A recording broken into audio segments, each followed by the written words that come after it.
നമസ്കാരം, JB ജംഗ്ഷനിലേക്ക് സ്വാഗതം. ഇന്നലെ നമ്മുടെ അതിഥി സുരാജ് വെഞ്ഞാറമൂടായിരുന്നു. അദ്ദേഹത്തിൻ്റെ ചിരിയുടെ വഴിത്താരയിലൂടെ നമ്മൾ സഞ്ചരിച്ചു. ഇന്ന് അദ്ദേഹത്തിൻ്റെ മനസ്സിലെ വിക്ഷോഭങ്ങളിലൂടെ നമ്മൾ സഞ്ചരിക്കാൻ പോകുന്നു. ഫീമെയിൽ വോയിസിൽ വിളിക്കുമ്പോൾ കറക്റ്റ് ഒരാൾ നല്ല ജെന്റിൽമാൻ ആയിരിക്കും. ഇപ്പോൾ സാറിനെ പോലെ നല്ല ഇങ്ങനെ പദവിയിൽ നിൽക്കുന്നത്, അല്ലെങ്കിൽ അത്ര ഇമേജ് ഉള്ള ആൾക്കാർ സിനിമയിലുണ്ട്. അപ്പോൾ ഇയാൾ ഒരു പെണ്ണ് വിളിച്ചാൽ എന്തായിരിക്കും അദ്ദേഹത്തിൻ്റെ റിയാക്ഷൻ? അപ്പോൾ നമ്മുടെ തിരക്കഥാകൃത്തുക്കളും ഇല്ലെങ്കിൽ ഡയറക്ടർ അൻവർ റഷീദ് ഞാൻ ചേർന്നിട്ട് അൻവർ റഷീദ് പറഞ്ഞിട്ട് ഒരാളെ ഞാൻ പറ്റിച്ചിട്ടുണ്ട്. അത് പറഞ്ഞു കഴിഞ്ഞാൽ അത് പിടിക്കും, അയ്യോ ഇല്ല അങ്ങനെ പറ്റിച്ചു, അതൊക്കെ ഇഷ്യൂയിലേക്ക് പോകും. അപ്പം ഞാൻ എടുത്തു വെച്ചിട്ട് ആദ്യം വിളിക്കും. അതിനു മുമ്പ് ജഗപുകയുടെ ഒരു കാര്യം പറയാം. ജഗപുകയിൽ സത്യൻ മാഷായിട്ട് അഭിനയിക്കുന്ന ഒരാളുണ്ട്, മരിച്ചുപോയി, കൈതാരം പ്രദീപ്. ഞാൻ അദ്ദേഹത്തിന് ഈ അവസരത്തിൽ ഓർമ്മിക്കുകയാണ്. അപ്പോൾ അദ്ദേഹത്തിന് പറ്റിച്ചിട്ടുള്ള വലിയൊരു കാര്യമുണ്ട്. അപ്പോൾ ഇതിൻ്റെ സംവിധായകൻ ധന്വന്തിരി സാർ എൻ്റെ പറഞ്ഞു, സുരാജ് സത്യൻ ഇന്ന് കയറി ഡബ് ചെയ്യണം. ഞാൻ പറഞ്ഞു, സാറേ ഇത് പറ്റില്ല സാറേ, ഞാൻ ഇത്രയും ക്ഷീണിച്ച് വന്നിരിക്കുകയാണ്, എനിക്ക് ഇന്ന് കോയമ്പത്തൂർ അല്ല തിരുവനന്തപുരത്ത് വേറെ പ്രോഗ്രാം ഉള്ളതാണ്, ഞാൻ പോവുകയാണ്. ആളെ അഭിനയിച്ചില്ല, ആള് കുഴപ്പമില്ലാതെ ഇമിറ്റേറ്റ് ചെയ്യില്ല, ആളെ തന്നെ വിളിച്ച് ഡബ് ചെയ്യിക്കാൻ പറഞ്ഞു. അപ്പോൾ സാറ് വിളിച്ചപ്പോൾ ആള്, അല്ല സാറേ ഞാൻ ഇവിടെ തൃശ്ശൂരാണ്, വരക്കം നടക്കൂല സാറേ എന്ന് പറഞ്ഞു.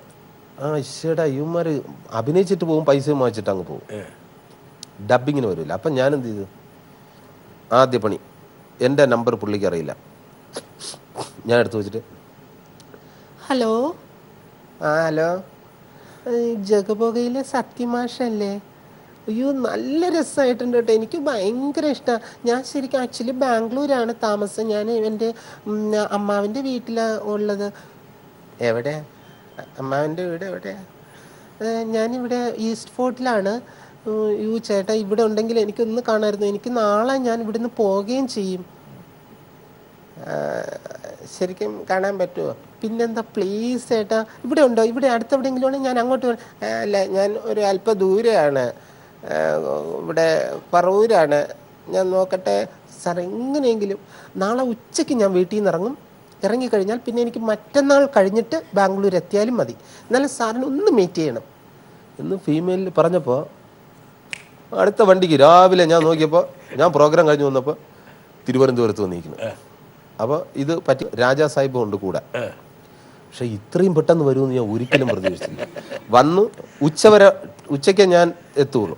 ഈ പറയുന്ന ഇന്ദു എന്ന് പറയുന്ന സ്ത്രീ, ഇന്ദു എന്നാണ് ഞാൻ, ഞാൻ ഇന്ദു ആണ്, എല്ലാം ക്ലിയർ ആയിട്ട് പറഞ്ഞു. നമ്പർ എവിടെ നിന്ന് കിട്ടി അതിനെല്ലാം ഞാൻ തിരക്കഥ ഉണ്ടാക്കി കറക്റ്റ് പുള്ളിക്ക് വിശ്വസനീയമായി. എന്നിട്ട് നേരെ ട്രിവാൻഡ്രത്ത് വരുന്നു, ആതിര അഞ്ജലി അശ്വതി തിയേറ്റർ. ഉച്ച സമയം, നല്ല വെയിലാണ്, തലയിലാണെങ്കിൽ വിഗ്ഗും ഇല്ല, മുടി പണ്ടേ ഇല്ല.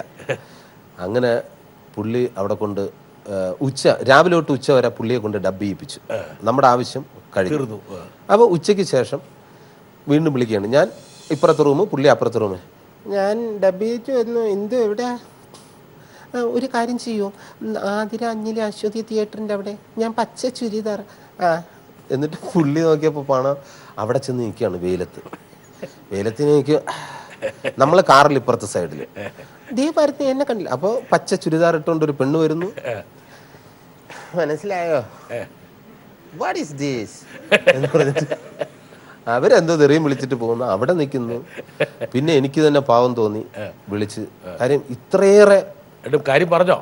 എന്നിട്ട് കൊണ്ടുപോയി റൂമിൽ ചെന്നിട്ട്, ചേട്ടാ എന്നോട് ക്ഷമിക്കണം, ഞാൻ കാല് തൊട്ട് എഴുതിട്ട് തന്നെ പറഞ്ഞു, ചേട്ടാ ക്ഷമിക്കണം, ഞാനാണ് ആ ഹിന്ദുവായിട്ട് പറ്റിച്ചത്, നിനക്ക് പിടിവിട്ടുപോയി, നിനക്ക് ഞാനൊരു ഗിഫ്റ്റ് തരൂടാ. എന്നിട്ട് കൊണ്ടുപോയിട്ട് എനിക്ക് വലിയൊരു ട്രോഫി വാങ്ങി എൻ്റെ കയ്യിൽ കൊണ്ടു തന്നു. അതിപ്പോഴും എൻ്റെ വീട്ടിൽ ട്രോഫി. കാര്യം ഞാൻ ഒരിക്കലും വരാത്ത ആളാണ്, എനിക്ക് ഒരു ശതമാനം പോലും പിടിക്കാൻ പറ്റില്ല. നിന്റെ ആ കഴിവിനെ ഞാൻ അംഗീകരിക്കുന്നു. പിന്നെ ഇവിടെ വന്നതിൽ നമ്മളല്ലാതെ വേറെ ആരും അറിയല്ലേ, അതിനു വേണ്ടിയാ ഗിഫ്റ്റ് തന്നത്. ഒരുപാട് കുസൃത്തരങ്ങൾ സുരാജ് കാണിച്ചിട്ടുണ്ടോ, ഓർമ്മയുണ്ടോ? ഒത്തിരി പേര് ഈ നടന്മാരുടെ ശബ്ദത്തിലൂടെ സംസാരിച്ച് പലരെയും വെട്ടിലാക്കിയിട്ടുണ്ട്. എൻ്റെ വൈഫിനെ വിളിച്ചിട്ട്, ഓർമ്മയുണ്ടാവുമോ, എൻ്റെ ഭാര്യയെ വിളിച്ചിട്ട് സംസാരിച്ചു, മമ്മൂട്ടി സാറാണെന്ന് പറഞ്ഞ് സംസാരിച്ചു, ഓർമ്മയുണ്ടോ? ഇതുപോലെ ഒത്തിരി പേരെ. ഞാൻ ഒരു ദിവസം ഓഫീസിൽ നിന്ന് വരുമ്പോഴത്തേക്ക് എൻ്റെ ഭാര്യ അങ്ങനെ അബോധാവസ്ഥയിലാണ്. ഭാര്യ പറയുന്നു, മമ്മൂട്ടി വിളിച്ചിരുന്നു, ഇതാ ഫോൺ നമ്പർ ഇത് തിരിച്ചു വിളിക്കണം എന്ന് പറഞ്ഞ് അങ്ങ് പേടിച്ച് നിൽക്കുന്നൊരവസ്ഥയായിരുന്നു. അത് സുരാജ് അനുകരിക്കുന്ന ഓരോ ശബ്ദത്തിൻ്റെ ഒരു പെർഫെക്ഷൻ. ഇതൊക്കെ ഇപ്പോഴും ചെയ്യാറുണ്ടോ? അല്ലെങ്കിൽ തന്നെ അന്ന് ഇതൊക്കെ ചെയ്യുന്നതും ഇപ്പോഴും അതിനെയൊക്കെ ഓർത്തെടുക്കുന്നത് എങ്ങനെയാണ്? ആ ഒരു തമാശ സുരാജ് ഇപ്പോഴും ആസ്വദിക്കുന്നുണ്ടോ? ഇപ്പോഴും അതേ ചെയ്യാറുള്ളൂ. എനിക്ക് ഭയങ്കര ഇഷ്ടമായിരുന്നു. പക്ഷെ ഇപ്പം ഞാൻ അത് ചെയ്യാറില്ല. നിർത്തിയോ? നിർത്തിയെന്ന് പറഞ്ഞാൽ അത്രയും വേണ്ടത് എനിക്ക് അത്രയും അടുത്ത് പരിചയമുള്ള കൈ വീണോ? ഇല്ല, കൈ വീണതല്ല. എനിക്ക് അതിനുശേഷം ആ പ്രദീപേട്ടൻ്റെ ആ അവസ്ഥയ്ക്ക് ശേഷം എനിക്ക് തന്നെ ഫീലിംഗ് ആയിപ്പോയി, അങ്ങനെ പറ്റിക്കാൻ പാടില്ല. പിന്നെ സിനിമയിൽ അത്രയും അടുത്ത ആൾക്കാരെയൊക്കെ വിളിച്ച് എന്തെങ്കിലും പറ്റിക്കാറുണ്ട്. പക്ഷേ ഇപ്പം ഞാൻ കുറേ നാളായിട്ട് പറ്റിക്കാറില്ല. സാറിൻ്റെ മമ്മൂക്ക എന്ന് പറഞ്ഞു കഴിഞ്ഞാൽ ഭയങ്കര ഇഷ്ടപ്പെട്ട ആളാണ്. കൈരളി TV എന്ന് പറഞ്ഞാൽ മരിക്കും ധന്യതിരി സാർ. അപ്പോൾ എനിക്കൊരു ദിവസം തോന്നിയിട്ട് അങ്ങനെ അല്ലല്ലോ, ഇത് മമ്മൂക്ക വിളിച്ചെന്ന് പറയുമ്പോൾ പുള്ളിയുടെ പ്രതികരണം എന്തായിരിക്കും. അങ്ങനെ ഞാൻ എടുത്തു വെച്ച് വിളിച്ചതാണ്. വിളിച്ചിട്ട് ഞാൻ പറഞ്ഞു, ഇങ്ങനെ ധന്യതിരി വരുമ്പോൾ എന്നെ ഒന്ന് വിളിക്കാൻ പറയണം അതിൽ. പിന്നെ സാറ് എന്നെ കൂട്ട വിളിയാ, ഒന്നും പറയണ്ട, നാളെ ഗംഭീര എപ്പിസോഡാക്കണം, മമ്മൂട്ടി വിളിച്ചു എന്ന് പറഞ്ഞ് പുള്ളിക്ക് ഇത്തിരി വെയിറ്റ് ആയിക്കോട്ടെ എന്ന് പറഞ്ഞിട്ട് സ്റ്റേജിൽ സുരാജിന്റെ ഈ തിളക്കം, അതിന്റെ മാറ്റിന് ഒരു കുറവും വന്നിട്ടില്ല. ഇല്ല, സുരാജിനെ ഇപ്പോഴും ആൾക്കാർ സിനിമയിൽ കാണുന്ന പോലെ സ്റ്റേജിലും കാണാൻ ആഗ്രഹിക്കുന്നുണ്ട്. തീർച്ചയായിട്ടും സുരാജിന്റെ ആ ഷോ, ആ പെർഫോമൻസിന്റെ എന്താ പറയാ, അതിന്റെ ഒരു വല്ലാത്തൊരു പുലിപ്പ്. പ്രിയമുള്ളവരെ, അപ്പോ വാശിയേറിയ ഹലോ ഹലോ ഹലോ എന്താണ് നമ്മുടെ പഞ്ചായത്ത് പ്രസിഡന്റ് ഋതിക് റോഷൻ ഇവിടെ അണിഞ്ഞൊരുങ്ങിപ്പോട്ട് ഞാൻ ഇപ്പൊ എന്തോ വേണം? പ്രിയമുള്ളവരെ, ഋതിക് റോഷനെ ഞാനും ഇതുവരെ നേരിട്ട് കണ്ടിട്ടില്ല. ഋതിക് റോഷനെ നമുക്ക് നേരിട്ട് കാണാൻ പറ്റിയ ഒരു സുവർണ അവസരം കൂടിയാണ്. പഞ്ചായത്ത് പ്രസിഡന്റ് മകൻ ഋതിക് റോഷനെ ഞാൻ ഹർഷാരവത്തോടെ ഈ വേദിയിലേക്ക് സഹർഷം സ്വാഗതം ചെയ്യാൻ. വരട്ടെ വരട്ടെ, ഇങ്ങോട്ട് കയറി വന്നിട്ട് ഇന്നിവിടെ പൊളക്കണമെന്ന്. നമുക്ക് എല്ലാവർക്കും അറിയാം, ഋതിക് റോഷനെ സിനിമകളിൽ മാത്രം ആണ് ഞാൻ കണ്ടു പരിചയപ്പെട്ടിട്ടുള്ളൂ. പക്ഷെ നേരിട്ട് ആദ്യമായിട്ട് വിളിക്ക്.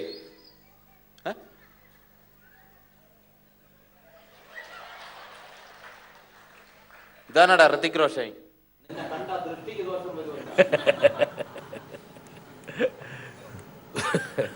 സുരാജിന്റെ ആ പെർഫോമൻസ് കാണുമ്പോൾ മുൻനിരയിൽ ഇരിക്കുന്ന ആൾക്കാർ വാപിടിച്ചിരിക്കുക. സുരാജിന്റെ ഇങ്ങനെയുള്ള പെർഫോമൻസ് കാണാൻ വേണ്ടിയിട്ട് വലിയൊരു ഓഡിയൻസ് ഉണ്ട്. പ്രത്യേകിച്ച് കേരളത്തിന് വെളിയിൽ, ഈ ഗൾഫിലും അമേരിക്കയിലും മറ്റു സ്ഥലങ്ങളിലൊക്കെ സുരാജിന് നല്ല മാർക്കറ്റായി പോയി. കേരളത്തിലും ഞാനിപ്പോൾ പ്രോഗ്രാം ചെയ്യുന്നുണ്ട്. എനിക്ക് കാര്യം സ്റ്റേജിൽ നിന്നാണ് സാർ വന്നത്. എനിക്ക് സ്റ്റേജിൽ ചെയ്യുമ്പോൾ കിട്ടുന്ന ഒരു സുഖം അത് നമ്മൾ സ്ക്രീനിൽ ചെയ്താൽ കിട്ടില്ല. സ്റ്റേജിൽ പിന്നെ അപ്ഡേറ്റ് ചെയ്യാൻ പറ്റും നമുക്ക് അപ്പോൾ ഉള്ള കാര്യങ്ങൾ, ഏതെല്ലാം ഹ്യൂമറുകൾ ജനം എടുക്കുന്നുണ്ട്, ഇപ്പം ഏതാണ് ട്രെൻഡ്, ഇതെല്ലാം മനസ്സിലാക്കാൻ സ്റ്റേജ് എന്ന് പറയുന്നത് വലിയൊരു ഘടകം. ആ ഊർജം ആവാഹിച്ചുകൊണ്ടാണ് സിനിമയിൽ പിന്നെ സുരാജ് പെർഫോം ചെയ്യുന്നത്. തീർച്ചയായിട്ടും ഒരുപക്ഷെ ജനങ്ങളുടെ പൾസ് മനസ്സിലാക്കിയിട്ട് വേണം അവിടെ നമ്പർ അടിക്കാൻ. അതെ അതെ, അവിടെ അതിന് വലിയ ആരാധകന്മാരുണ്ട്. ഒരു ആരാധന ഞാൻ കാണിക്കട്ടെ. പ്രിയമുള്ള സുരാജ് വെഞ്ഞാറമ്മൂടെ, താങ്കൾ എന്നെ അനുകരിച്ച് അഭിനയിക്കുന്നത് ചിലതെല്ലാം ഞാൻ കാണുന്നുണ്ട്. ഒരുപാട് പ്രേക്ഷകർ കണ്ട ശേഷം താങ്കളുടെ അഭിനയ പാടവത്തെ പ്രകീർത്തിച്ച് എന്നോട് പറയാറും ഉണ്ട്. ഏതായാലും ഈ രംഗത്തുള്ള താങ്കളുടെ ആ വലിയ കലാവിരുദിനെ എത്ര കണ്ട് അഭിനന്ദിച്ചാലും അത് ഏറെയാകില്ല. ഒന്ന് കണ്ടാൽ കൊള്ളാമെന്ന് എനിക്കുണ്ട്. ഈ അവസരത്തിൽ ഒന്നുകൂടെ അഭിനയിച്ച് അല്ലെങ്കിൽ അവതരിപ്പിച്ച് എന്നെ ഒന്ന് കാണിച്ചാൽ ഞാനും കാണാൻ തയ്യാറായി ഇവിടെ ഇരിക്കുകയാണ്. എനിക്ക് ഒരുപാട് വ്യക്തിപരമായിട്ട് ഒരുപാട് ഇഷ്ടമുള്ള ഒരാളാണ്. അപ്പോൾ ഒരു മസ്കറ്റിൽ ഒരു സ്റ്റേജിൽ വെച്ചിട്ട് പുള്ളിയുടെ പ്രസംഗം ലൈവായിട്ട് ആദ്യമായിട്ടാണ് ഞാൻ കാണുന്നത്. അപ്പോൾ അത് കണ്ടതിന് ശേഷം എനിക്ക് അന്ന് വൈകുന്നേരം കൂടിയ ആ യോഗത്തിൽ ഞാൻ പുള്ളിയെ ഇമിറ്റേറ്റ് ചെയ്തു. അപ്പോൾ അദ്ദേഹം കൂടെ പറഞ്ഞ സ്ഥിതിക്ക് ഞാനൊന്ന് ഇമിറ്റേറ്റ് ചെയ്യാം. ഞാൻ കുറച്ച് പൊടുപ്പും തൊങ്ങലൊക്കെ കയറ്റിയിട്ടാണ് അത് പ്രേക്ഷകർക്ക് ഇംപ്രവൈസേഷൻ അത് വേണം. അതായത് SNDP ശാഖായോഗം ഇപ്പോൾ ഗുരുദൈവം പറഞ്ഞിട്ടുണ്ട്, ഒരു ജാതി, ഒരു മതം, ഒരു ദൈവം മനുഷ്യനെന്ന്. അപ്പോൾ ഏതാണ് ആ ജാതി എന്നുള്ള കാര്യം തെളിയിക്കാൻ വേണ്ടിയിട്ട് ഞാനും ചങ്ങനാശ്ശേരി സുകുമാരൻ തിയേറ്ററുമായിട്ട് ഒരു യോഗം കൂടുന്നുണ്ട്. അതിന് ശേഷം നമ്മൾ പ്രഖ്യാപിക്കും അത്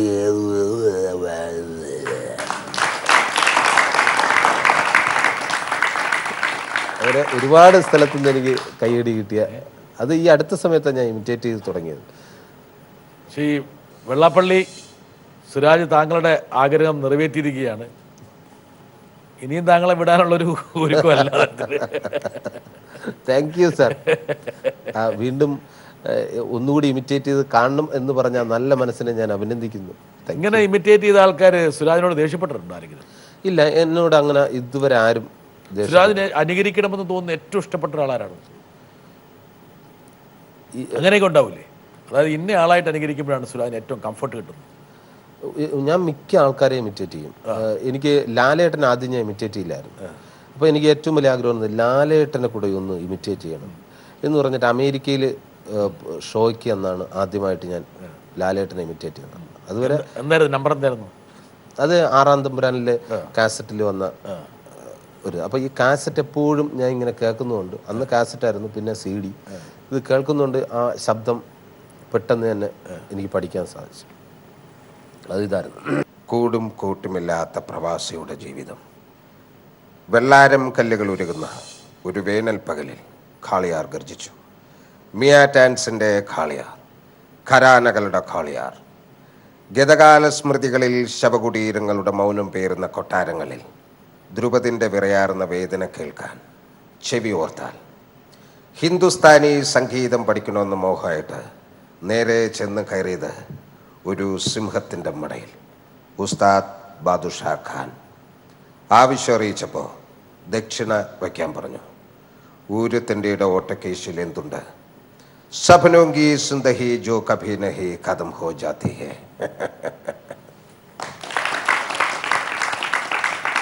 ബിന്ദു പണിക്കരായിരുന്നു സുരാജിന്റെ മറ്റൊരു നമ്പർ. ബിന്ദു പണിക്കർ എനിക്ക് ഏറ്റവും വലിയ ഭാഗ്യം കിട്ടിയതെന്ന് പറഞ്ഞാൽ ബിന്ദു ചേച്ചിയുടെ മുമ്പ് വച്ചിട്ട് തന്നെ, അതായത് നമ്മുടെ പുല്ലിപ്പുലികളും ആട്ടിൻകുട്ടി എന്ന സിനിമയിൽ ആ ക്യാരക്ടറിനോട് ഞാൻ തന്നെ ഇമിറ്റേറ്റ് ചെയ്ത് പറയുന്നുണ്ട്. ഗോപനോട് പോയി ഇങ്ങനെ പറയണം എന്നുള്ളത്. അങ്ങനെയൊക്കെ ഒരു ഭാഗ്യം എനിക്ക് കിട്ടുന്നുണ്ട്. പക്ഷെ അതെല്ലാം ഇപ്പം ബിന്ദു ചേച്ചിക്ക് വളരെ പോസിറ്റീവായിട്ടാണ് എടുക്കുന്നത്. കാണുമ്പോൾ എടാ ഒന്ന് ഇമിറ്റേറ്റ് ചെയ്യടാന്നൊക്കെ പറയാറുണ്ട്. അപ്പം എന്താ ഇമിറ്റേറ്റ് ചെയ്യുക? ഞാൻ സിനിമയിലെ ഡയലോഗ് ഇമിറ്റേറ്റ് ചെയ്യാറുണ്ട്. ഒരു 2 നമ്പർ കൊടുക്ക്. ഒരു നമ്പർ. എടാ അശോക, എനിക്ക് നിന്നോട് ഒരുപാട് കാര്യങ്ങൾ പറയാനുണ്ട്. പണ്ട് ഞാൻ കോളേജിൽ പഠിക്കുമ്പോൾ എനിക്കായിരുന്നു ക്ലാസ്സിൽ ഫസ്റ്റ്. പക്ഷെ റിസൾട്ട് വന്നപ്പോൾ ഞാൻ തോറ്റു. അതെങ്ങനെ? അവറ്റകൾക്ക് എന്നോട് സ്നേഹമില്ലല്ലോ. അങ്ങനെ ഇമിറ്റേറ്റ് ചെയ്യാറുണ്ട്. സുരാജിന്റെ ഒരു സുഹൃത്തുണ്ട്, ബെന്നി പി നായരമ്പലം. അദ്ദേഹത്തിന് എന്തോ സുരാജിനോട് ചോദിക്കാനുണ്ട്. നമുക്ക് നോക്കാം.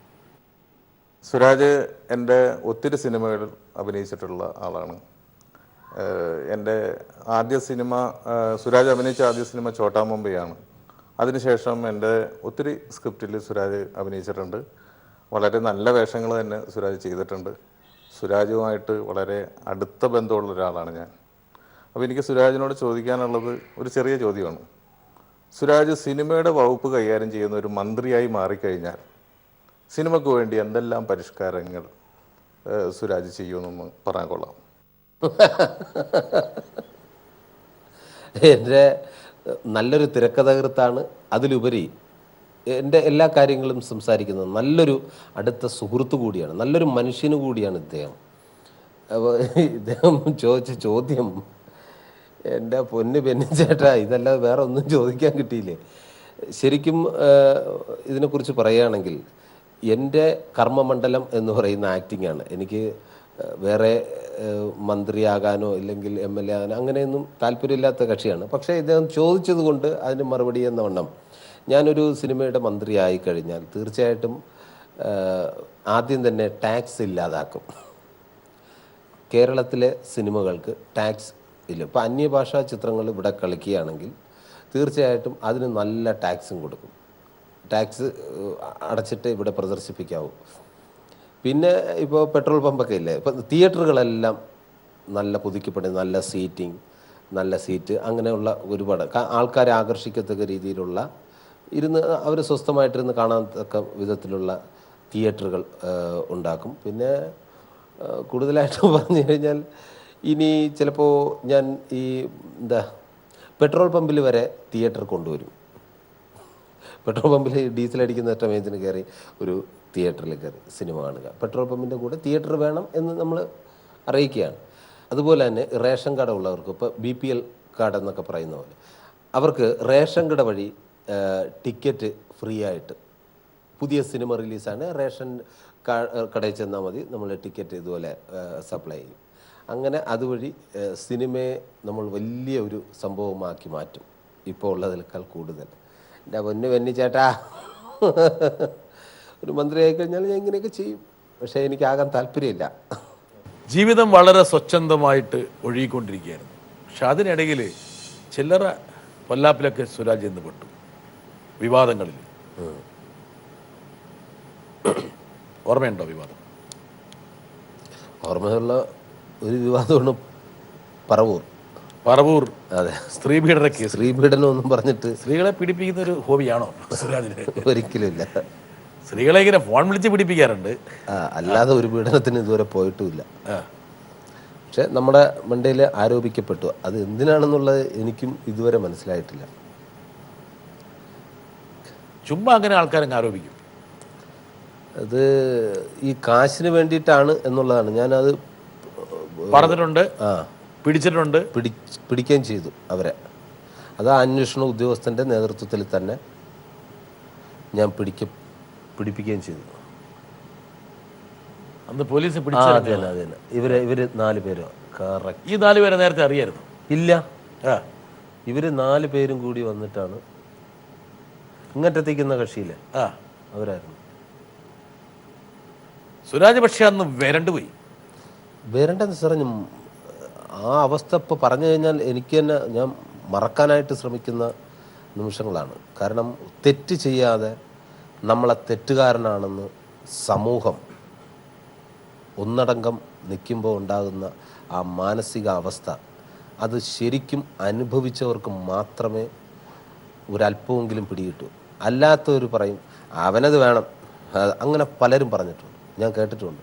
അവനത് വേണം. എന്തിനാണ് എനിക്കത് വേണം എന്ന് എന്നോട് അങ്ങനെ പറയാൻ കാരണം എനിക്കറിയില്ല. ഞാൻ ഇനി എല്ലാ സിനിമകളിലും അഭിനയിക്കുന്നതുകൊണ്ടാണ് അങ്ങനെ വെറുപ്പുള്ള ആൾക്കാർ. ഇപ്പോൾ എന്നെ ഇഷ്ടപ്പെടാത്ത ഒരുപാട് പേരുണ്ട്. എല്ലാവരെയും എന്നെ ഇഷ്ടപ്പെടണമെന്ന് പറയാൻ അടുത്ത സുഹൃത്തുക്കൾ പോലും പറവൂർ പീഡന കേസ് പ്രതി വരുന്നുണ്ട് എന്ന് പറഞ്ഞു കേട്ടോ. പിന്നെ പലരും എന്നെ വിളിക്കാതായി ഫോണിൽ പോലും. ശരി, എൻ്റെ അടുത്ത സുഹൃത്തുക്കൾ വേറെ നമ്പറിൽ നിന്നൊക്കെ വിളിച്ചു, സുരാജ് എവിടെയുണ്ട്? ഞാൻ പറഞ്ഞു ഞാനിവിടെ അഭിനയിച്ചുകൊണ്ടിരിക്കുന്നു. അല്ല, ഇന്ന് ചോദ്യം ചെയ്യാൻ കൊണ്ടുവന്നു. ആരെ ചോദ്യം? അല്ല, മറ്റേ പറവൂർ കേസുമായിട്ട്. ഞാൻ പറഞ്ഞു എനിക്ക് അതുമായിട്ട് ഒരു ബന്ധവുമില്ല. എന്നിട്ട് ഞാൻ ഇവിടെ വന്ന് അതിൻ്റെ അന്വേഷണ ഉദ്യോഗസ്ഥനെ നേരിട്ട് കണ്ട് ചോദിച്ചു, സാർ, ഈ വൈകുന്നേരം ഇറങ്ങുന്ന ചില പത്രങ്ങളിൽ, മെയിൻ പത്രങ്ങളിലൊന്നും വാർത്ത ഒന്നും വന്നിട്ടില്ല. അതിലിങ്ങനെ അവരുടെ പത്രം വിറ്റഴിയാനായിട്ട് എന്തെങ്കിലുമൊക്കെ കാട്ടിക്കൂട്ടുന്നതായിരുന്നാണ് എനിക്ക് തോന്നിയത്. അങ്ങനെ ഞാൻ സാറിനോട് ചോദിച്ചപ്പോൾ പുള്ളിക്കാരൻ പറഞ്ഞു, അതിന് സുരാജ് ഈ കേസിലില്ലല്ലോ. സാർ, പിന്നെ എന്തിനാണ് സാർ ഈ യുവ കോമഡി ഹാസ്യതാരം? അത് സുരാജ് വിളിച്ച് ചോദിക്കുക. അപ്പോൾ സുരാജ് ആയിരിക്കില്ല. അങ്ങനെ ഒരു സിനിമയും ബന്ധപ്പെട്ട് ഒരാളെയും പിടിക്കപ്പെട്ടിട്ടില്ല. കുട്ടിയെ ഇപ്പം തന്നെ 5 തവണ ചോദ്യം ചെയ്തു. അങ്ങനെ സുരാജ് ഉണ്ടായിരുന്നെങ്കിൽ സുരാജിനെ, പിന്നെ സുരാജുമായിട്ട് നിന്ന് ഫോട്ടോ എടുത്തിട്ടുണ്ട്. ആ ഫോട്ടോ എനിക്ക് കാണിച്ചു തന്നു അന്വേഷണ ഉദ്യോഗസ്ഥൻ. അപ്പോൾ ആ കുട്ടിയായിട്ട് ഞാൻ പറഞ്ഞു, സാർ എനിക്ക് ഒരു ഓർമ്മയില്ല ഇത് എവിടെ വെച്ചിട്ടാണ് ഇത്. അപ്പോൾ നോക്കിയപ്പോൾ ഞാൻ ഇട്ടേക്കുന്ന കോസ്റ്റ്യൂം ഇത് ഏത് പടത്തിൽ? അപ്പോൾ പറവൂർ വെച്ചിട്ട് തന്നെ പ്രമാണി എന്ന് പറയുന്ന B. ഉണ്ണികൃഷ്ണൻ സാറിൻ്റെ ചിത്രത്തിൽ അഭിനയിക്കാനായിട്ട് അപ്പുറത്ത് ആൾക്കാരെല്ലാവരും നിൽക്കുകയാണ്. അവിടെ നിന്ന് ആരെല്ലാം ഫോട്ടോ എടുക്കാൻ വരുന്നു. അവർ ഫോട്ടോ എടുക്കാൻ വരുമ്പോൾ എനിക്ക് ചോദിക്കാൻ പറ്റുമോ, ഇത് നിങ്ങൾ പീഡനക്കേസിലെങ്ങനെ ഉണ്ടോ, അതോ വല്ല തല്ല് കേട്ടസിലെങ്ങനെ ഉള്ളതാണോ എന്ന് ഞാൻ ആരോടും ചോദിക്കാറില്ല. ഞാൻ ഫോട്ടോ എടുത്തില്ലെങ്കിൽ അവർ പറയും അവന് ജാടയെന്ന്. അപ്പോൾ ആര് ഫോട്ടോ എടുക്കാൻ വന്നാലും ഞാൻ നിന്ന് കൊടുക്കും. അല്ല, അപ്പോൾ ഇതൊരു കൊച്ചുകുട്ടിയായതുകൊണ്ട് ഞാൻ ഇങ്ങനെ നിന്ന് ഫോട്ടോ എടുത്തു. ഇതാണ് അവർക്കാകെ ഉള്ള ഇത് തെളിവ് എന്ന് പറയുന്നത്. അല്ല, ഇത് ഞാൻ പറഞ്ഞു, സാർ ഇത് എടുത്തെന്നും പറഞ്ഞിട്ട്, അല്ല സുരാജ് ഇതിലില്ല. പിന്നെ എന്തിനാ സുരാജ്? ഞാൻ പറയാം സാർ, ഈ പത്രങ്ങളിലെല്ലാം വന്ന് പല ആൾക്കാരും എന്നോട് വിളിച്ച് ചോദിക്കുന്നു, സുരാജ് ചോദ്യം ചെയ്യൽ കഴിഞ്ഞു ഇങ്ങനെ. അത് സുരാജിൻ്റെ ഇനിയെങ്കിലും നല്ല സുഹൃത്തുക്കളെ ഏതാണെന്ന് തിരിച്ചറിയാനുള്ള ഒരു അവസരം കൂടിയാണ് എന്ന് പറഞ്ഞു. പിന്നെ അത് കഴിഞ്ഞിട്ട് വീണ്ടും ആൾക്കാരെന്നെ ഇങ്ങനെ മാനസികമായിട്ട്, കാര്യം നമ്മളൊരു കല്യാണത്തിന് പോയാലും അത് പറഞ്ഞു മാറി നിന്ന് സംസാരം. അമ്മയുടെ മീറ്റിങ്ങിന് പോയപ്പോൾ അവിടെ എല്ലാവരും നമ്മളെ കാണുമ്പോൾ ഭയങ്കര സന്തോഷമായിട്ട് എല്ലാവരും കൈയടിച്ച് വരുന്ന ഒരു പ്രവണതയായിരുന്നു. പക്ഷേ അന്ന് ഈ പല ആൾക്കാരും ട്രെയിനിലാണ് വരുന്നത്. ഈ ട്രെയിനിൽ ഈ സാധനം വിൽക്കും. അപ്പോൾ അതിൻ്റെ കോപം, സുരാജ് കൊള്ളാം. പല ആക്ട്രസും പല ആക്ടറും ഇങ്ങനെ വെച്ചിട്ട്, സുരാജ് എന്തത് സംഭവം? ഞാൻ പറഞ്ഞു, ചേട്ടാ എനിക്ക് അറിയില്ലെങ്കിൽ അത് ഇങ്ങനെ പോട്ടെ, ഇതൊക്കെ വന്നിട്ട് വാർത്ത വരുമോ? 57-ാം പ്രതിയാണെന്നല്ലോ വന്നത്. 57-ാം പ്രതിയോ? അങ്ങനെ ഞാൻ വീണ്ടും സാറിനെ വിളിച്ചു. സാർ, ഈ 57-ാം പ്രതി എന്നൊക്കെ പറഞ്ഞിട്ട് വാർത്ത ഇന്ന് വൈകുന്നേരവും വന്നു സാർ. സുരാജ് ആകെ 22 പേരെ പിടിച്ചിട്ടുള്ള 57-ാം പ്രതി എന്ന് അവർ നിശ്ചയിച്ചാൽ മതി. എൻ്റെ പൊന്നു സുരാജ്, നീ എന്തിനാ ടെൻഷൻ അടിക്കണേ? നീ ഈ കേസിലില്ല. ഈ കുട്ടിയോട് ചോദിച്ചപ്പോൾ നിന്നെ അറിയേയില്ല. പിന്നെ നീ എന്തിനാ? ഞാൻ പറയും സാർ, ഈ പത്രങ്ങളിൽ വരുന്നു, ഈ വൈകുന്നേരങ്ങളിൽ ഇറങ്ങുന്ന പത്രത്തിൽ വരും. ഞാൻ എൻ്റെ പൊന്നു സുരാജ്, എനിക്ക് ഇന്ന് ആ പത്രം അടച്ചു കൂട്ടാൻ പറ്റുമോ? നീ വിളിച്ചു ചോദിക്ക്. അങ്ങനെ ഞാൻ ആ ഒരു പത്രാധിപനെ ഞാൻ വിളിക്കുകയാണ്. ഹലോ ചേട്ടാ, ഞാൻ സുരാജാണ്, ഇങ്ങനെ വന്നുകൊണ്ടിരിക്കുകയാണ് വാർത്തകൾ, ശരിക്കും നിങ്ങളിത് അന്വേഷിച്ചോ? വച്ചിട്ട് പടാ, പത്രധർമ്മം നീ എന്നെ പഠിപ്പിക്കണ്ട, വച്ചിട്ട് പടാ. ഞാൻ പറഞ്ഞ്, ചേട്ടാ ഇത് യുവ കോമഡി ഹാസ്യതാരം നീയോ ഉള്ള, പിന്നെ വച്ചിട്ട് പടാ. അത്തരത്തിൽ അപ്പോഴുള്ള അവസ്ഥ എന്ന് പറഞ്ഞാൽ എനിക്ക് ഇതാരോട് പറയാൻ പറ്റും? ഞാൻ ഈ പത്രക്കെട്ടെല്ലാം കൂടെ കൊണ്ടുവന്ന് എൻ്റെ വൈഫിൻ്റെ കൊടുത്തു. വൈഫ് എടുത്ത് നോക്കിയിട്ട്, ചേട്ടൻ വിഷമിക്കണ്ട, എന്തായാലും ചേട്ടൻ എന്നെയാണ് ബോധ്യപ്പെടുത്തേണ്ടത്, നാട്ടുകാരല്ല. എന്ത് ഇതുണ്ടെങ്കിലും ഞാൻ കൂടെയുണ്ട്. അത്ര എനിക്ക് ധൈര്യം തന്നത് എൻ്റെ വൈഫാണ്. ഇല്ല എങ്കിൽ ദൈവസത്യമായിട്ടും ഞാൻ ചിലപ്പോൾ ഭ്രാന്തനായിട്ടോ, കാര്യം നമ്മളൊരു തെറ്റ് ചെയ്യാതെ നമ്മളിങ്ങനെ ശിക്ഷിച്ചുകൊണ്ടിരിക്കുന്ന ആ അവസ്ഥയിൽ വരുമ്പോൾ മാത്രമേ അറിയാൻ പറ്റൂ. അല്ലാത്തവർക്ക് ഇത് ഞാൻ പറഞ്ഞാൽ അവർക്ക് എന്തോരം അവ അനുഭവിച്ചിട്ടുണ്ടെന്ന് മനസ്സിലാക്കണമെങ്കിൽ എന്തെങ്കിലും ഇതുള്ളൊരു അനുഭവം ഒരാൾക്ക് വരണം. അത്രയ്ക്ക് ഞാൻ വിഷമിച്ചൊരു വല്ലാത്ത അവസ്ഥ. എൻ്റെ ചേട്ടൻ വിളിച്ചിട്ട് പറഞ്ഞു, എടാ എന്താടാ ഇങ്ങനത്തെ പത്രത്തിൽ ഇത് വരുന്നു? എടാ എനിക്ക് പുറത്തിറങ്ങാൻ പറ്റില്ല, ഞാൻ ആത്മഹത്യ. ഞാൻ പറയാം, എൻ്റെ പൊന്നേട്ട എന്തിനാ ആത്മഹത്യ ചെയ്യണേ? ഞാനില്ല, എന്നെ വിശ്വസിക്ക്. അതും അനുഭവിച്ച എൻ്റെ പൊന്നു സാറേ, ഒരിക്കലും. അച്ഛനും അമ്മയും അറിഞ്ഞോ? എൻ്റെ അച്ഛൻ അറിഞ്ഞിട്ടില്ല എന്ന് തോന്നുന്നു. ഈ അടുത്ത സമയത്തും കണ്ട ഞാൻ ഒരു ഇൻ്റർവ്യൂവിൽ വന്നപ്പോഴാണ് അച്ഛൻ അവരെയൊന്നും അറിയിച്ചില്ല. അമ്മയൊക്കെ അറിഞ്ഞു. അമ്മ അവിടെ ചെല്ലുമ്പോൾ എനിക്ക് എന്തോന്ന് മക്കളെ, എൻ്റെ ചേച്ചി ടീച്ചറാണ്. അപ്പോൾ ചേച്ചി എന്നോട് ചോദിച്ചിട്ടുണ്ട്, എടാ ഇങ്ങനെ പത്രത്തിലൊക്കെ വന്നെന്ന് ആൾക്കാർ പറയുന്നില്ല. ഞാൻ പറഞ്ഞു, ചേച്ചി ഞാൻ ഇല്ല, എനിക്ക് അറിയില്ല, ഈ എന്താണെന്ന് പോലും അറിയില്ല. അങ്ങനെ അതൊരു ശരിക്കും പറഞ്ഞാൽ മോചിതനായോ? എന്തോ അതിൽ നിന്ന് മോചിതനായോ പൂർണ്ണമായി ആ ഷോക്കിൽ നിന്ന്? ഇപ്പോൾ പിന്നെ അത് ഇങ്ങനെ മാറും. നമ്മൾ കാലം കഴിയും തോറും അതിങ്ങനെ മറന്നു വരികയാണ്. പക്ഷേ അതിപ്പോഴും ആലോചിക്കുമ്പോൾ, കാര്യം ഞാൻ മാധ്യമ പ്രവർത്തകരോട് പറയുന്നത്, ദയവ് ചെയ്ത് ഒരു വ്യക്തിയെ ഇങ്ങനെ അത് സ്പഷ്ടമായിട്ട് തെളിവും ഇത് ഇല്ലാതെ മുഖ്യധാരാ മാധ്യമങ്ങളിലൊന്നും വന്നില്ലല്ലോ. ഇല്ല, വന്നില്ലല്ലോ. പക്ഷെ ഇവര് മുഖ്യധാരയിൽ ഒന്നും വന്നിട്ടില്ല. പക്ഷേ ഈ വൈകുന്നേരങ്ങളിൽ സുഹൃത്തുക്കളും ശത്രുക്കളും അറിയാൻ വേണ്ടിയിട്ട് ഈ ചെറിയ പ്രസിദ്ധീകരണത്തിൽ വന്നാലും മതി. അതല്ലേ അവർ കാട്ടുതീ പോലെ പാടും. ഞാൻ ആലോചിക്കുന്നു, ഈ ദൈവമേ ഇതിനൊക്കെ ഇത്രയും സർക്കുലേഷൻ ഉണ്ടോ? ഞെട്ടിപ്പോയി ഞാൻ. കാര്യം എവിടെ ചെപ്പോൾ പിന്നെ അങ്ങോട്ട് അത് അത്തരത്തിലുള്ള ആൾക്കാരെ ഇത് കൂടുതൽ വായിക്കൂ. സിനിമയിലെ സഹപ്രവർത്തകരൊക്കെ എന്ത് പറഞ്ഞു സുരാജിനോട്?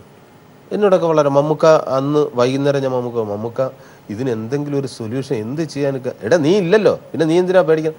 ഞാൻ എന്നിട്ട് എൻ്റെത് മനസ്സിലാവും. ഞാൻ പറഞ്ഞു, ഇല്ലാന്ന് ഇക്കായേക്കാൾ എനിക്ക് ബോധ്യവാനാണല്ലോ, ഞാൻ ഇല്ലയെന്ന് എനിക്കറിയാം. പക്ഷേ ഈ പത്രങ്ങളിൽ അത് നീ വിഷയക്കണ്ട. ഇപ്പോൾ ഒരുത്തനെ പിടിച്ച എന്തോ സിറാജ് എന്ന് പറയുന്ന ഒരുത്തനാണ്. അത് നീ ടെൻഷൻ അടിക്കണ്ട, അതൊക്കെ മാറിക്കോളും. പിന്നെയാണ് ഈ വിദ്വാന്മാർ താങ്കളെ ബ്ലാക്ക് മെയിൽ തുടങ്ങിയത് അല്ലേ? പിന്നെ അതിനുശേഷം എനിക്ക് കോൾ വരികയാണ്. ഹലോ സുരാജ്, ഞാൻ അഡ്വക്കേറ്റാണ്, ഞാൻ ഇവിടുത്തെ വക്കീലാണ്. പിന്നെ ഇങ്ങനെ ഒരു കേസ് അറിഞ്ഞു, പക്ഷേ കുട്ടി നിങ്ങളുടെ പേര് പറയാൻ ഒന്ന് ഹൈഡ് ചെയ്തൊക്കെ വച്ചേക്കുകയാണ്. ഒരു 50 ലക്ഷം രൂപ ഉണ്ടെങ്കിൽ ഞാൻ ഒരാളെ ഇതുപോലെ ഊരി കൊടുത്തു. 50 ലക്ഷം രൂപ ഉണ്ടെങ്കിൽ ഞാൻ 50 ലക്ഷമോ? അതുകൊണ്ടാണ് ഞാൻ ഒരു വീട് വെച്ചനെ. ഞാൻ അങ്ങനെ ഞെട്ടിയിരിക്കണം. ഞാൻ നേരെ വീണ്ടും ഉദ്യോഗസ്ഥനെ വിളിക്കുന്നു. എന്താ സുരാജ്? സാർ ഒരാൾ എന്നെ വിളിച്ചിട്ട് 50 ലക്ഷം രൂപ എന്ന കേസിൽ നിന്ന് മാറ്റാന്ന് പറഞ്ഞു. അപ്പോൾ ഇതാണ് അയാളെ ട്രേസ് ചെയ്ത്, നീ ഒരു കാര്യം ചെയ്യും, ഉണ്ട് എന്നങ്ങ് സമ്മതിച്ചേക്കാൻ പറഞ്ഞു. അങ്ങനെ ആ ഉദ്യോഗസ്ഥൻ പറയുന്നത് കേട്ട് ഞാൻ ഇയാൾ വിളിക്കുമ്പോൾ ചേട്ടാ ശരി തന്നെ, എങ്ങനെയെങ്കിലും എനിക്ക് തോന്നുന്നു ശരിക്കും അഭിനയിച്ച അവിടെയാണ് ഞാൻ. കാര്യം ഒരാളെ ട്രാപ്പിലാക്കുമ്പോൾ ചാങ്കിൽ ഇടിയോ എനിക്ക് കിട്ടിയ ഒരു തുരുമ്പല്ലേ. എൻ്റെ സത്യസന്ധത ഞാൻ അതിലില്ല എന്നുള്ളത് പൊതുജനം അറിയണമെങ്കിൽ എനിക്ക് ദൈവമായിട്ട്, ഞാൻ ദൈവത്തിനെ മാത്രമേ പ്രാർത്ഥിച്ചുള്ളൂ. എൻ്റെ ദൈവമേ, ഈ അവസ്ഥ ഞാൻ എങ്ങനെ ആൾക്കാരെ മുമ്പ് എങ്ങനെ എൻ്റെ ഈ അവസ്ഥ എങ്ങനെ അറിയിക്കും അവരെ. അപ്പോൾ ദൈവം പോലെ ആൾ വിളിക്കുകയാണ്, 50 ലക്ഷം രൂപ ഒന്ന് ഊരിത്തരാന്ന്. അങ്ങനെ സാറ് പറഞ്ഞു നീ അത് പെട്ടുപോയെന്നുള്ള രീതിയിൽ തന്നെ അഭിനയിക്കാൻ പറഞ്ഞു. അങ്ങനെ അഭിനയിച്ച് ഞാൻ പറഞ്ഞു ശരിയാട്ടാ. അപ്പോൾ മമ്മൂക്കാടെ പടത്തിൻ്റെ ഷൂട്ടിങ് ഷാഫി സാറിൻ്റെ വെന്നീസിലെ വ്യാപാരി ഇവിടെ ആലപ്പുഴ വെച്ച് നടക്കുന്നു. അപ്പോൾ അവിടത്തേക്ക് ആൾ വരികയാണ്. ഞാൻ പറഞ്ഞു നേരിട്ട് സംസാരിക്കാമെന്ന്. നേരിട്ട് വന്ന് സംസാരിച്ചു. സുരാജ് ഇങ്ങനെയാണ് കേസൊക്കെ, പിന്നെ കുറേ പത്രക്കാർക്ക് കൊടുക്കണം, അന്ന് എഴുതിയ വാർത്ത വന്ന അവർക്ക് കൊടുക്കണം, പിന്നെ നമ്മുടെ ഈ കേസ് അന്വേഷിക്കുന്ന സാറിന് കൊടുക്കണം, പിന്നെ ആ വക്കീലിന്, പിന്നെ ആ കുട്ടിയുടെ ഫാദറിനും കുട്ടിക്കുമായിട്ട് കുറച്ച് എമൗണ്ട്, എല്ലാം കൂടെ 50. ഇത് എനിക്ക് വേണ്ടിയില്ല കേട്ടോ, സുരാജിൻ്റെ വലിയൊരു ആരാധകനാണ് ഞാൻ. എൻ്റെ മോളിപ്പോൾ 10ാം ക്ലാസ്സിലാണ്. സുരാജ് എന്ന് പറഞ്ഞാൽ ജീവന. അത് കണ്ടപ്പോൾ തന്നെ എനിക്ക് സുരാജെ ഒന്ന് രക്ഷിക്കണമെന്ന് തോന്നി. അതുകൊണ്ടാണ് അപ്പോഴും എൻ്റെ മനസ്സിൽ ഈടാ. ഞാൻ അപ്പോഴും ശരി സാർ, ശരി ചേട്ടാ. പക്ഷേ ചേട്ടൻ നിരന്തരം ഇവിടെ വരുന്നത് ആൾക്കാരറിയണമെങ്കിൽ ചേട്ടൻ പ്രോഗ്രാം ബുക്ക് ചെയ്യാമെന്നേ പറയാവൂ. അങ്ങനെ പറയാവൂ, ഒരിക്കലും വേറെ ഇത് പറയരുത് എന്ന് പറഞ്ഞിട്ട് ഞാൻ പറഞ്ഞു ഇന്ന് അങ്ങനെ 10 ലക്ഷം രൂപ ആണ്. ഞാൻ പറഞ്ഞു ഇന്ന് ഇല്ല, നാളെ വരാൻ പറഞ്ഞു. അപ്പോൾ പിറ്റേന്നായപ്പോൾ ഞാൻ നേരെ അവിടെ ചെന്ന് പറഞ്ഞു. അവിടുത്തെ ഉദ്യോഗസ്ഥന്മാർ വന്നു, ഒരു കെട്ട് നോട്ട് തന്നു. നോട്ട് എൻ്റെ കയ്യിൽ തരുന്നു, ഇതങ്ങ് കൊടുത്താൽ മതിയെന്ന് പറഞ്ഞു. പുള്ളി വരുന്നു. ഞാൻ കുറച്ചുകൂടി അതിബുദ്ധി കാണിച്ച് ഇതിൽ വെക്കുന്ന ലേപ്പൽ എടുത്ത് വച്ചു. എന്ന് വെച്ചാൽ ഇവർ പറയുന്ന സത്യമാണോ ഇതെല്ലാം എനിക്ക് അറിയണമല്ലോ. ഞാൻ സിനിമയുടെ ലേപ്പൽ വാങ്ങി ഇതിൽ വെച്ചിട്ട് ഞാൻ പറഞ്ഞ് റെക്കോർഡ് ചെയ്യണം. ഒരു ക്യാമറയും കൂടെ ഹൈഡ് ചെയ്ത് വെച്ചു. എന്നിട്ട് പുള്ളി കയറി വന്നു. അപ്പോൾ ഇതിപ്പോൾ ഇതിൽ 5 കൊടുക്കേണ്ടത് അന്വേഷണ ഉദ്യോഗസ്ഥന്, അദ്ദേഹമാണ് പുറത്തു വന്ന് നിൽക്കുന്നത് മഫ്തിയിൽ. പിന്നെ ഇത് പത്രക്കാർക്ക് അവർക്കും കുറച്ച് കൊടുക്കണ്ട. അതാണ് പുള്ളി സുരാജേ. അപ്പോൾ ഒന്നും പഠിക്കണം, നാളെ 25, മറ്റന്നാൾ കൊണ്ട് ഫുൾ തന്നു തീർക്കണം. ഇത് സുരാജിന് വേണ്ടിയിട്ടാണ്, ഒരിക്കലും പുറത്തറിയുകയും ചെയ്യില്ല. ഞാൻ പറഞ്ഞു ഒരിക്കലും അറിയില്ല. അപ്പോൾ ഇത് ഞാൻ നാളെ വിളിക്കാം. ഓക്കെ. അപ്പോൾ തുറന്നു നോക്കിയിട്ട് അതിൽ ടച്ച് ചെയ്ത ഉടനെ ഞാൻ മറക്കി. ഞാൻ പറഞ്ഞു ഇനി ആരെങ്കിലും ശ്രദ്ധിക്കും. ഓക്കെ. ഇതും പറഞ്ഞ് പുള്ളി മമ്മൂക്കാക്ക് ടാറ്റയും കാണിച്ചു കൊണ്ടുപോകണം. വിഷുവിലൊക്കെ അന്ന് വന്നു. ചെന്നിറങ്ങുന്നതും നേരെ ലോക്ക് ചെയ്യുന്നു. പിന്നെ അവിടെ തൊട്ട് നോക്കിയപ്പോൾ കാണാൻ ഒരു 4-5 പേര് ഇതിൻ്റെ പിന്നിലാണ്, എന്നെ ട്രാപ്പിലാക്കാൻ വേണ്ടിയിട്ട്. അവരെ പിടിക്കുന്നു. അന്ന് വാർത്തയിൽ ഒരു 8-9 മണി വരെയുള്ള എല്ലാ പത്രങ്ങളിലും വാർത്തകളിലും എല്ലാം വന്നു.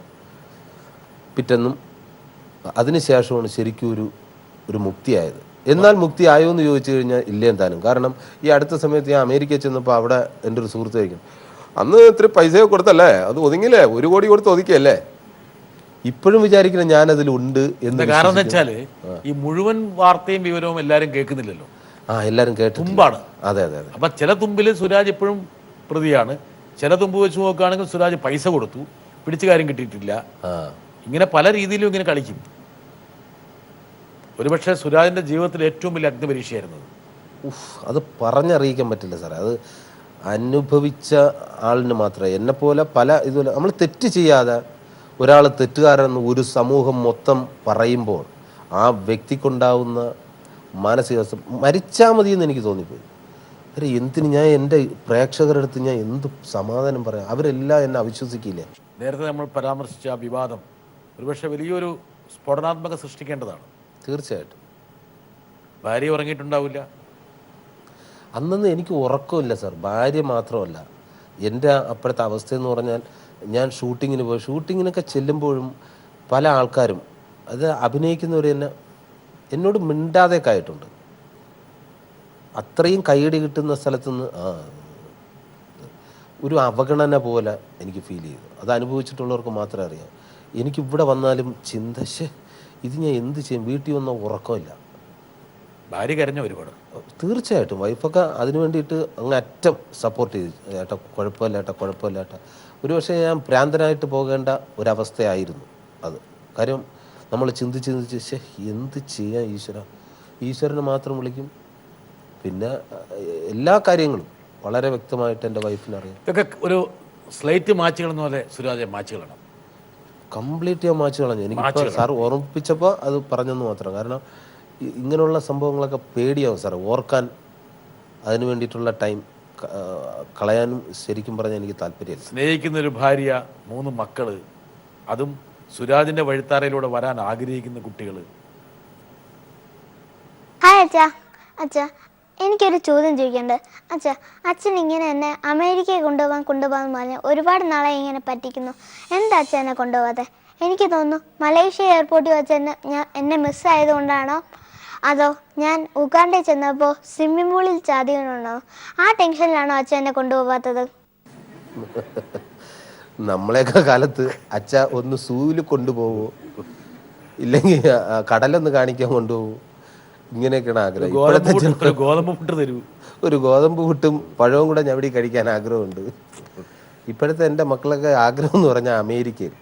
ശരിക്കും ഒരുപാട് സന്തോഷമുള്ളൊരു കാര്യമാണ് എൻ്റെ മോൻ പറഞ്ഞത്. ഞാൻ ഷൂട്ടിങ്ങിന് പോയപ്പോൾ എൻ്റെ ഫാമിലി ആയിട്ടാണ് ഞാൻ പോയത് മലേഷ്യയിൽ. അപ്പോൾ ആദ്യം പോകുന്ന ഉഗാണ്ടയിലാണ്. ഉഗാണ്ടയിൽ ഫാമിലിയായിട്ട് പോയി. ഇവൻ ഇപ്പോൾ പറഞ്ഞില്ലേ സ്വിമ്മിംഗ് പൂള് പ്രശ്നം എന്ന് പറഞ്ഞു കഴിഞ്ഞാൽ അവിടെ ചെന്നിട്ട് വലിയ സ്വിമ്മിംഗ് പൂളാണ്.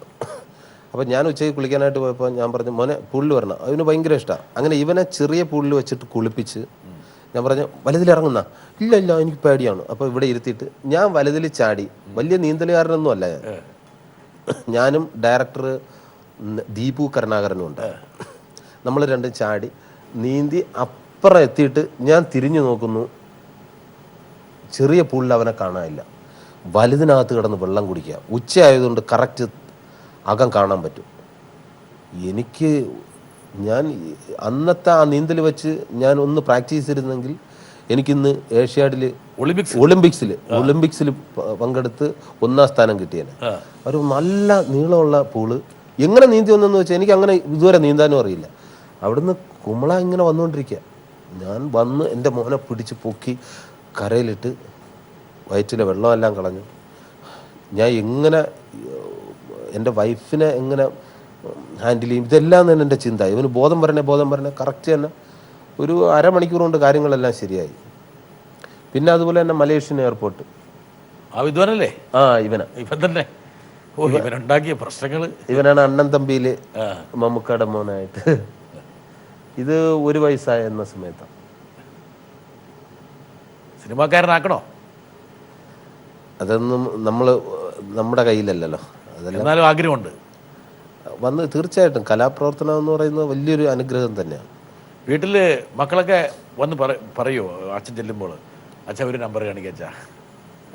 ഇല്ല, ടി വിയിലെ എല്ലാ പരിപാടിയും എൻ്റെ മോൻ കാണും. പ്രത്യേകിച്ച് കോമഡി പരിപാടി ഭയങ്കര ഇഷ്ടമാണ്. അതിൽ അവന് ഇഷ്ടപ്പെട്ട നമ്പറുകൾ എന്നോട് ഒന്ന് പറഞ്ഞ് കേൾപ്പിക്കാറുണ്ട്.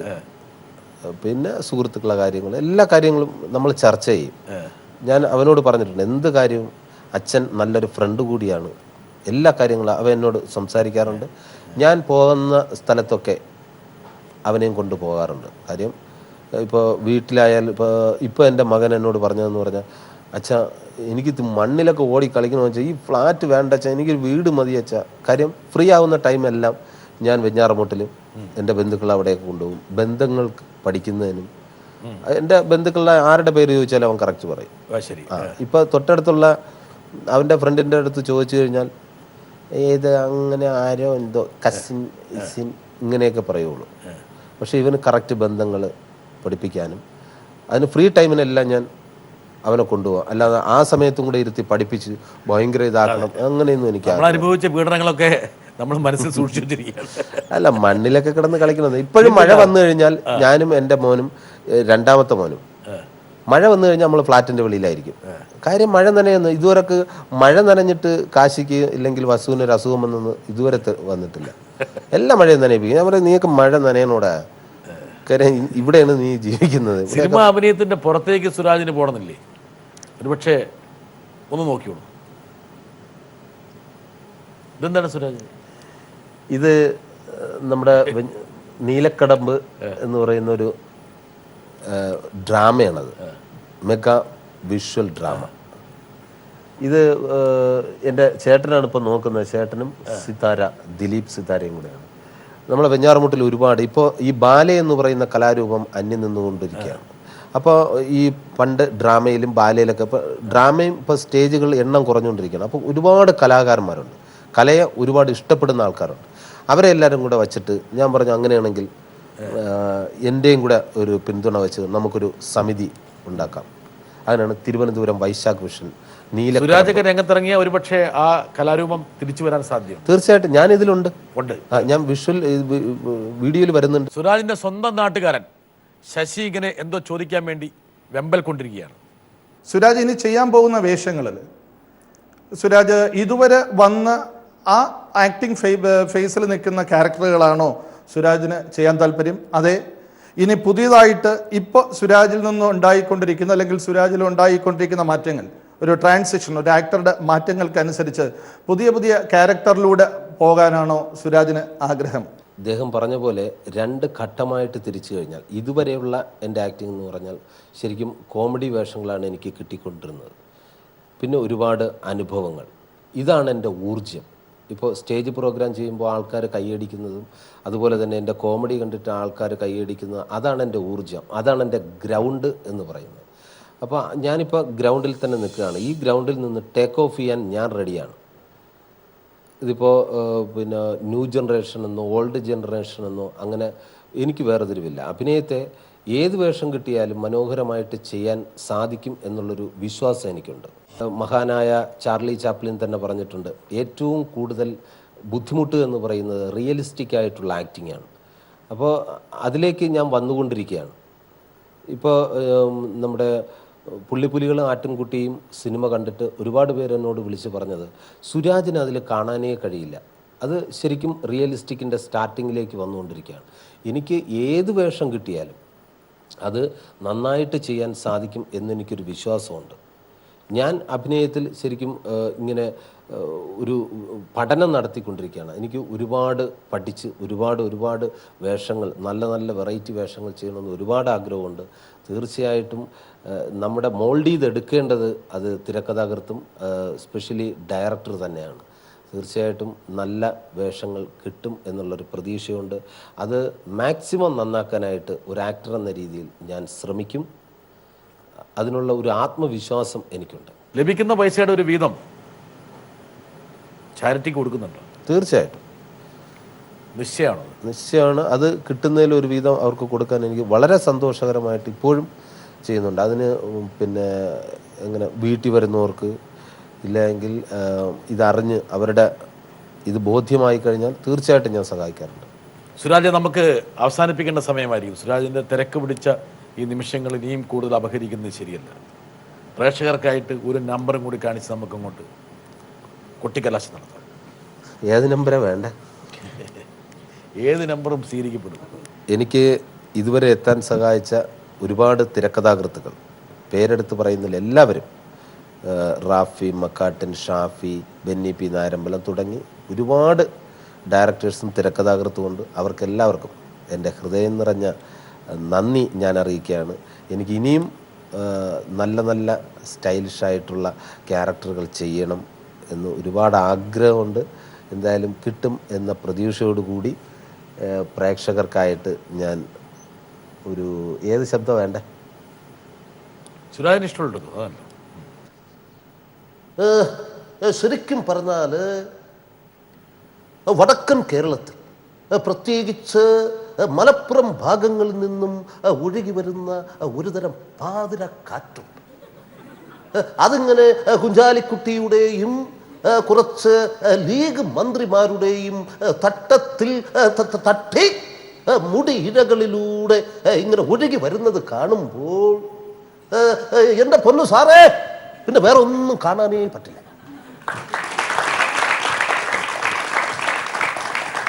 സുരാജ്, ഇത്രയും സമയം ഞങ്ങളുമായിട്ട് പങ്കുവച്ചതിന്, സുരാജ് എന്നുള്ള കലാകാരനെ കുറിച്ച് ചിന്തിക്കുമ്പോൾ, ആലോചിക്കുമ്പോൾ ഞങ്ങൾക്ക് വലിയ അഭിമാനമുണ്ട്. സുരാജ് ഇനിയും ഉയരങ്ങളിലെത്തട്ടെ. വൈവിധ്യമാർന്ന വേഷങ്ങൾ, ആ വേഷങ്ങൾക്കെല്ലാം രൂപം നൽകിക്കൊണ്ട് ഒരുപക്ഷെ സിനിമയുടെ ഉന്നത പീഠം കൈക്കലാക്കാൻ വേണ്ടി സുരാജിന് കഴിയട്ടെ എന്ന് ആശംസിക്കുന്നു. നന്ദി, നമസ്കാരം.